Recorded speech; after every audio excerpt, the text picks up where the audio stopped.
Hey, Winfrey Church, hope you're doing well. Happy to bring you this devotional today. Very happy, actually. I would say I'm quite joyful to bring you this devotional today because I want to talk about joy a little bit. Sorry, I think it's coming a little late here in the day. We just got back from vacation, so just getting settled in. But being that we just got back from vacation, I am extremely joyful. All is right with the world. We had a great time, and it really was for us a week full of joy. I mean, I can't even describe how much fun we had and how great it was to get away.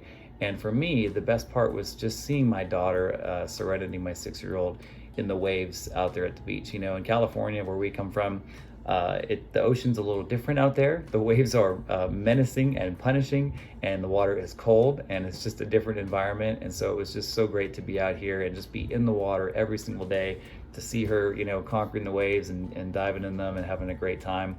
And so I wanted to ask you, what is it that brings you the most joy? What are the people, the places, the things that bring you the most joy? Joy is something that's really important, right?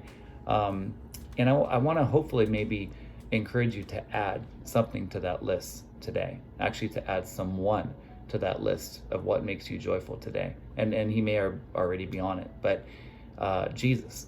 I'm hoping we can add Jesus to the list of the things, the places, the people that make us joyful. So let's jump into a couple scriptures here. The Bible talks about joy so much. I mean, it talks about faith and hope and love, but joy is right up there with them. And the verse I like is John 15:11-14. So let me read that, and then we'll dive into some of this. Let me start in verse 10, actually. So John 15:10. If you keep my commandments, actually, let me go back to verse 9. As the Father has loved me, so have I loved you. Jesus is talking to his disciples here. Abide in my love. If you keep my commandments, you will abide in my love, just as I have kept my Father's commandments and abide in his love. These things I have spoken to you, that my joy may be in you, and that your joy may be full. And what I like about that verse is it ties joy to a commandment.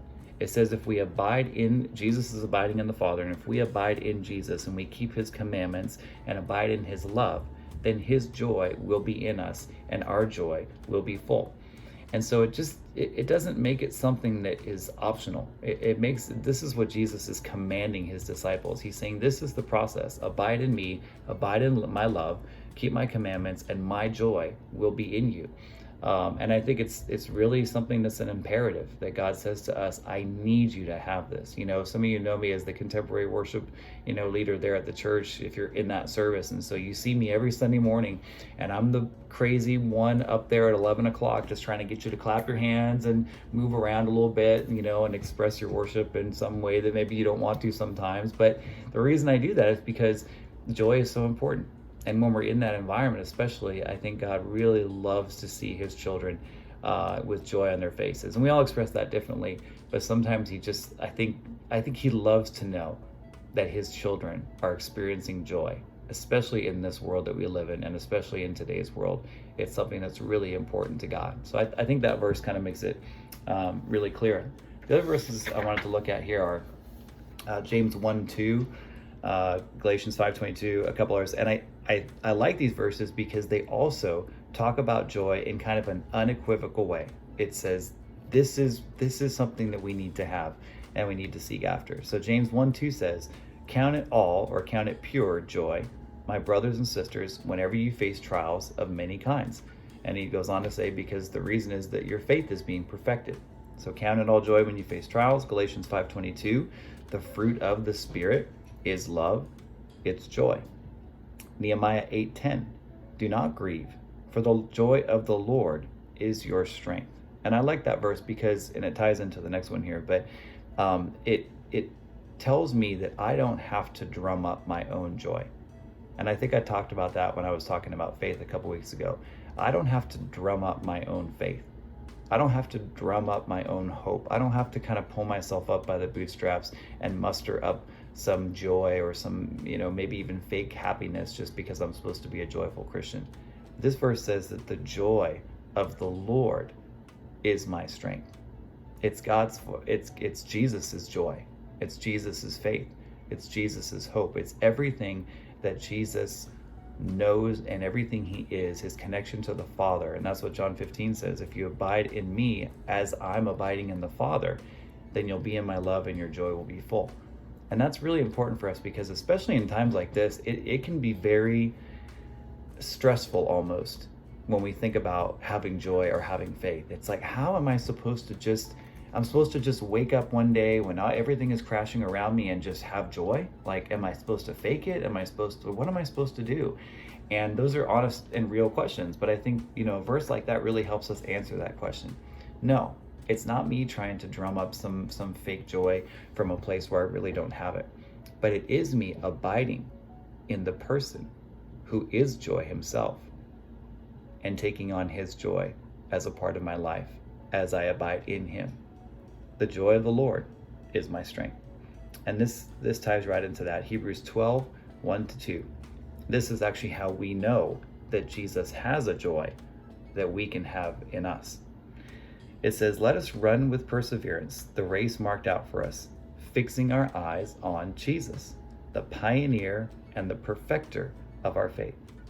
For the joy set before him, he endured the cross. What does that mean? That means that when Jesus went to the cross, there's a lot of things that he paid for. Sin, obviously. But in paying for sin, it also paid for all the things that came with sin. So let's think about what came with sin when sin entered the world. Adam and Eve in the garden, full of joy, full of peace. Sin comes into the world, and now that's gone. They're full of faith. They're full of hope. They're full of, everything that we want. Sin comes in and takes all that away. So when Jesus goes to the cross and he defeats sin, he also gets back the way things were supposed to be. And then he can give those to us. Jesus paid for joy, and now he can give it to us. And I think that's really powerful for me. At least it encourages me, because I struggle too. I mean, I think most people consider me a happy person, and just can roll with things. But I also sometimes, I feel like sometimes the prophets in the Old Testament, I feel like I see things that are maybe wrong with the world, or things going on, and I on the other side of that joy and fun and all that, I sometimes have a burden that I feel like I carry, a burden for other people and their life with God, a burden for the church, a burden for my family, just a strong sense of, responsibility to do whatever it is that God's called me to do. And that's a good thing, I think, but there's things in this world and even things inside of us that can threaten to steal away our joy. And so it can be a struggle to be a joyful person all the time, and to be a joyful person, especially in hard times. But this verse encourages me because it tells me that Jesus paid for this joy. And again, all I have to do is tap into him. All I have to do is nurture my relationship with him, walk with him, and he will give me his joy. And that just brings me a lot of hope. The last verse here, and I'll just kind of paraphrase it for time, is John 16, 20-22. And it basically talks about the world rejoicing while they're going to grieve, the disciples. And it talks about a woman giving birth. And she has pain in childbirth and all that. But when the baby is born, she forgets about all that pain and her joy is full. And I can tell you from experience watching my wife with the labor of our two children. Both were really long, hard labors. One was at home, no epidural or any of that, and it was tough. But the minute that baby comes out, the joy is full, and you forget about all the other things. She probably hasn't forgotten about it, but it's just such a great picture. And I feel like, especially in today's world, that's what we're going through right now. We're going through a season that it's like giving birth. Something is being birthed right now. When there's tension and there's strife and struggle, and I've talked about this before, it means that something is happening, and it's hard and it's difficult. But this tells us that there is going to be a moment when our joy will be full. Because while we're also having joy, trying to have joy in the moment, in the season, and using Jesus' joy, I think he encourages us also that we can look towards the future, and we can be encouraged in hope that this won't last forever, and that our joy will be full. And that God will take all the things going on and he will turn them for good. He did that. For the joy set before him, he endured the cross because he knew what was on the other side. And we get to know what's on the other side too. And we know it's good because we know it's God. And so I want to encourage you, trust God. And I want to encourage you to add Jesus to the list of those things that make you joyful. And just know that his joy is right there as long as you're abiding in him. Be blessed. Have a great weekend.